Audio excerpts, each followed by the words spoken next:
In a compelling recent video, we delved into the chilling child sexual abuse case of Cho Do-soon.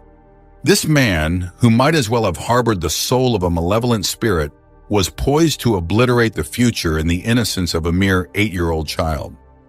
This harrowing incident not only shook the South Korean public to its core, but also forced a critical reevaluation and substantial reforms within the nation's legal framework. It's important to highlight, however, that despite the gravity of such crimes, including those involving murder or even more appalling acts, the harshest sentence meted out by the South Korean legal system to date remains life imprisonment. While the death penalty is technically still on the books in South Korea, the reality paints a different picture. Since the presidency of Kim Dae-jung began in 1998, a full 26 years have elapsed without a single execution being carried out. This hiatus in enforcing the death penalty has resulted in over 50 inmates languishing on death row, a situation that has prompted international human rights organizations to categorize South Korea as a nation that has, for all intents and purposes, abandoned capital punishment. Looking forward, the potential reinstatement of the death penalty looms as a profoundly sensitive and contentious issue, one that seems almost untouchable given the prevailing legal prudence. To this day, the implementation of a death sentence is virtually unheard of. Yet in 2014, the South Korean judiciary found itself under tremendous pressure and consequently shattered a long-standing precedent by issuing a death sentence for a particularly heinous murder case. This unprecedented decision ventured well beyond the norms of human morality due to the brutal and shocking nature of the crime involved. It reverberated deeply, sending shockwaves through the heart of South Korean society and igniting fierce debates over the ethics and future of capital punishment in the country. This case serves as a stark reminder of the complex interplay between law, morality, and human rights, challenging citizens and lawmakers alike to reflect on the path forward in justice and penal reform.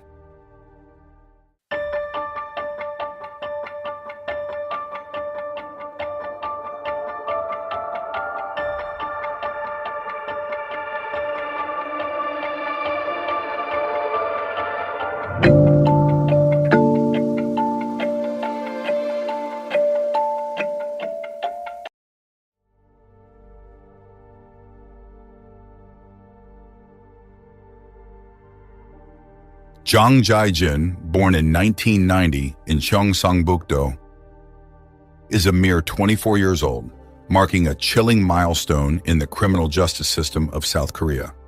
Jang, the eldest son of a modest family whose parents eked out a living in the culinary industry, stands out from his contemporaries not just for his actions, but for his seemingly ordinary upbringing in a family far removed from affluence.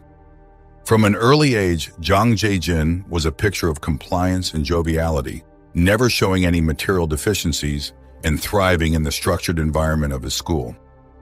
His academic records may not have been stellar, but his social prowess was undeniable.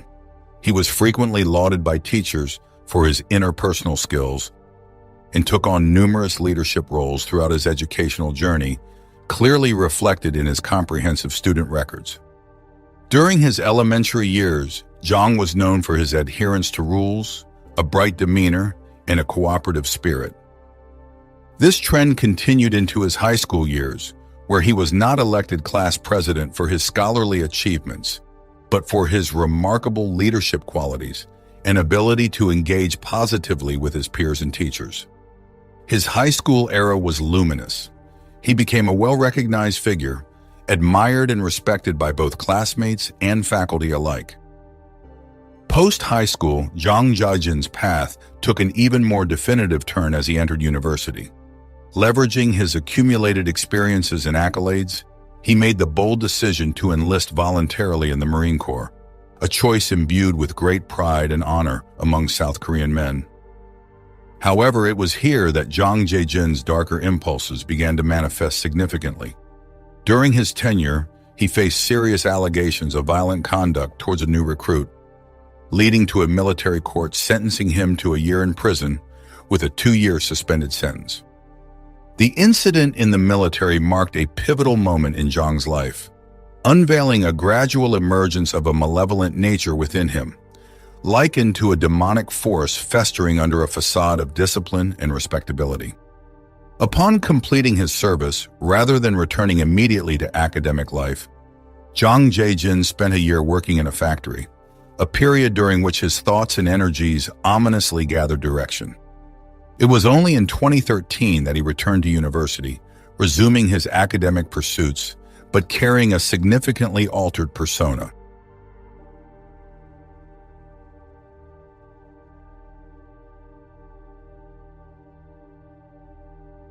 In South Korea, it is a prevalent cultural norm for male students to re-enter the academic environment after completing their mandatory military service. This transition, while commonplace, often introduces a subtle yet complex psychological barrier due to the age differences and varied life experiences, making social integration a significant challenge for many. Despite these hurdles, Jang Jae-jin emerged as a standout figure from the outset upon his return to university life. He rapidly established a rapport with both peers and faculty, utilizing his polished communication skills to forge meaningful connections. Jang Jae-jin's charisma and leadership capabilities came to the forefront as he immersed himself in various university clubs, seeking to reclaim a sense of influence and authority that military life had honed.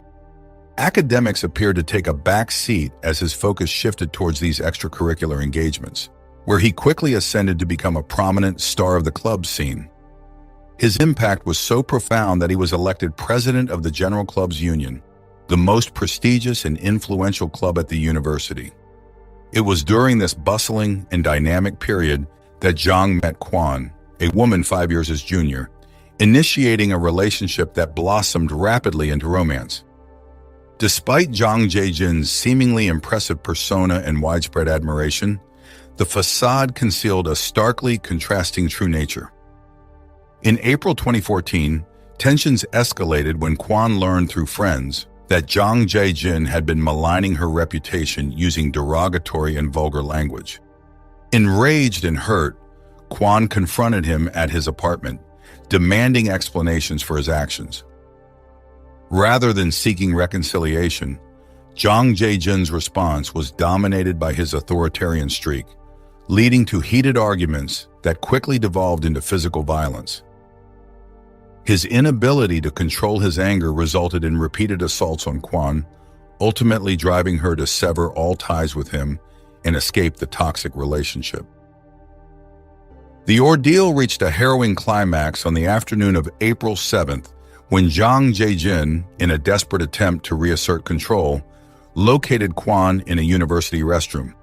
What followed was a brutal confrontation where he physically assaulted her, attempting to drag her back to his apartment.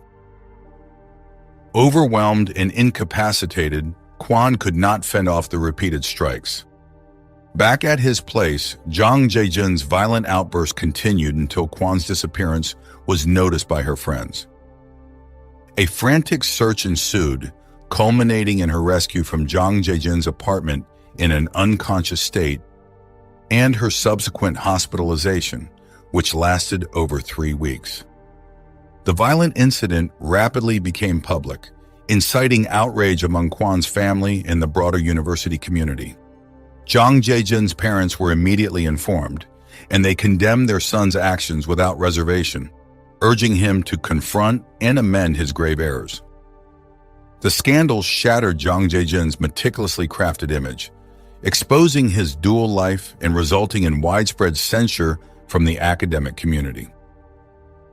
Under mounting public and institutional pressure, he was compelled to resign from his post as president of the General Clubs Union, effectively stripping him of any significant roles within the university. Isolated and disgraced, Jang Jae-jin retreated from academic pursuits, spiraling into a haze of alcohol as he grappled with the fallout. Blaming Kwon and her parents for his downfall, he harbored deep resentment, which soon manifested in sinister plans for revenge. As the situation deteriorated further, his family, recognizing the irreparable damage and potential for further harm, urged him to abandon his studies and seek employment. Faced with the harsh reality of his circumstances and fueled by a misguided desire for retribution, Jang Jae-jin began plotting against Kwon and her family, setting the stage for a tragic escalation of events.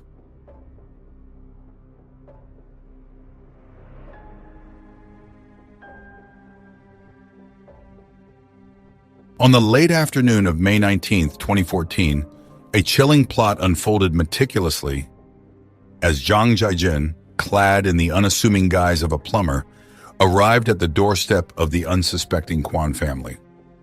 It was precisely 5:30 p.m. when he put his vengeful scheme into motion, having already spent the last hour under the fading light, surveilling the home to confirm that only Kwon Mo and his wife, Lee Mo, were present. With a calculated approach, he rang the doorbell, announcing his fabricated purpose with a rehearsed friendliness. "Ding dong, ding dong, is anyone home? Hello, I am here to check the water heater and drainage pipes in the bathroom. We've noticed a problem on the 8th floor of this building and are checking each unit. This shouldn't take more than 5 to 10 minutes. Sorry for the inconvenience." Once inside, Jang Jae-jin's demeanor shifted as the door shut behind him. When Lee Mo, suspicious of the prolonged silence from the bathroom, finally went to investigate, she was met with a horrifying betrayal. Without a moment's hesitation, Jang Jae-jin incapacitated her with a spray of cleaning chemicals to her eyes and swiftly locked the door, sealing her fate within those confined walls. What followed was a brutal assault.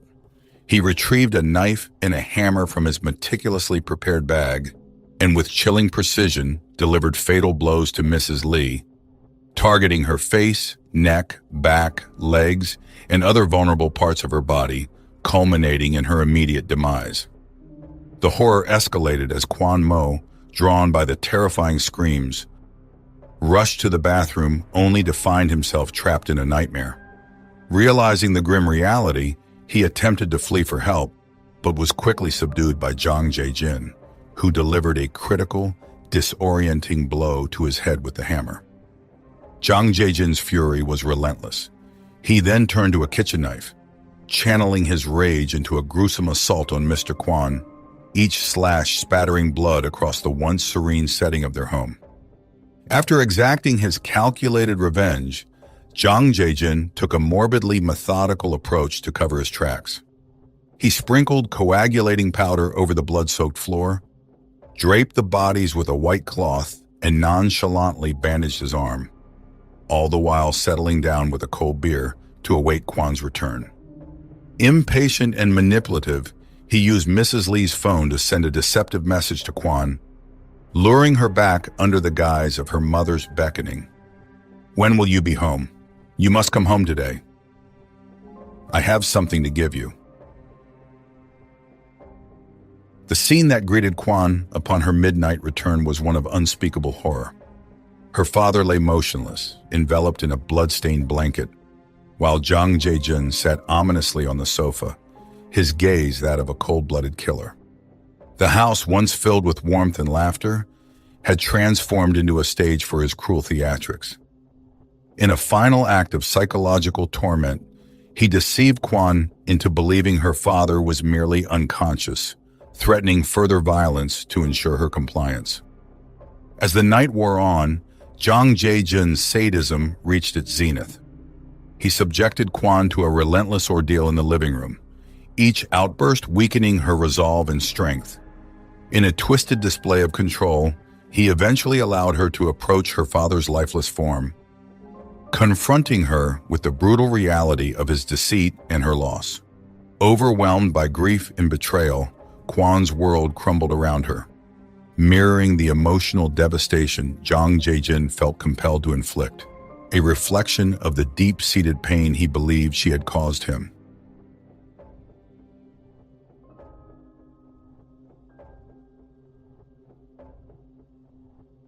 On the morning following the harrowing events, at precisely 9 a.m., Kwon, gripped by a desperate bid for freedom, made a daring leap from the 4th-floor balcony of the building.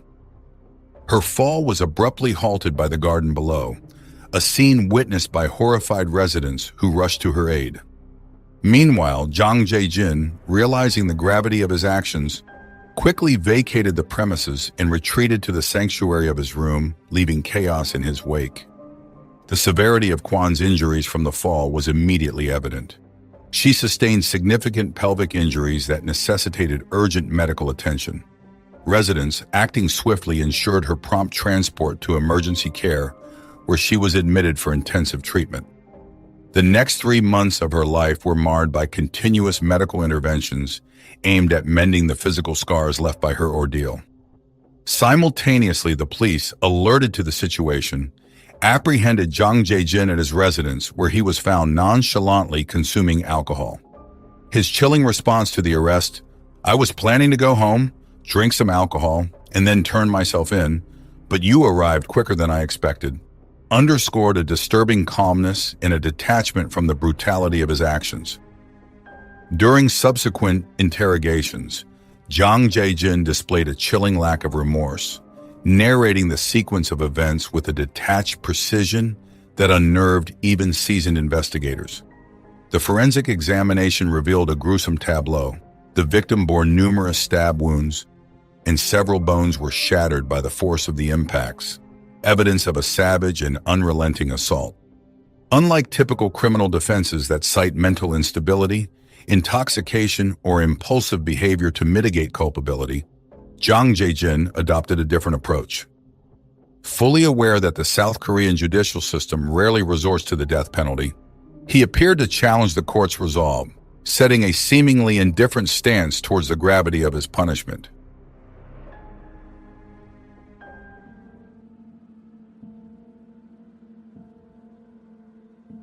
On September 18, 2014, in a decision that resonated through the corridors of South Korean justice, the court handed down its ultimate sanction, sentencing Jang Jae-jin to death rather than the life imprisonment he had anticipated. The shock of the sentence profoundly altered Jang Jae-jin's demeanor. Previously defiant and unremorseful during his preliminary trial, where he openly challenged the court's authority, his reaction to the death sentence was one of disbelief and despair. Throughout the appellate proceedings, Jang Jae-jin filed a staggering 67 appeals, a testament to his desperate plea for clemency, while his parents tirelessly petitioned for his life, highlighting their perceived failures in his upbringing as part of a broader plea for mercy. Jang Jae-jin, at just 24 years old and a university student, had committed atrocities with a chilling disregard for human life. His motives were entangled with a bruised ego, driven by the loss of his social standing and reputation, which he valued above all else. Following his crimes, his lack of remorse and subsequent arrogance, believing himself beyond the reach of the law, starkly contrasted with his former image as a disciplined student and community spokesperson. This dichotomy puzzled those who knew him, as his public facade of enthusiasm and optimism masked a deeply unstable and violent nature. Psychiatric evaluations presented during his trial painted a picture of a man who, when confronted with rejection or criticism, would rapidly unravel, becoming irrationally angry and losing control, posing a severe risk to society. These insights led the court to conclude that the risk of reintegrating Jang Jae-jin into society was too great. The fear that he might someday be released on parole or have his sentence commuted made the death penalty seem a necessary, albeit extreme, precaution. Despite the severity of the sentence, the Supreme Court upheld the decision on August 27, 2015, solidifying his fate. This ruling ignited a fierce debate across South Korea, a country that has not seen an execution in nearly 3 decades, leading many to question the practical difference between a death sentence and life imprisonment.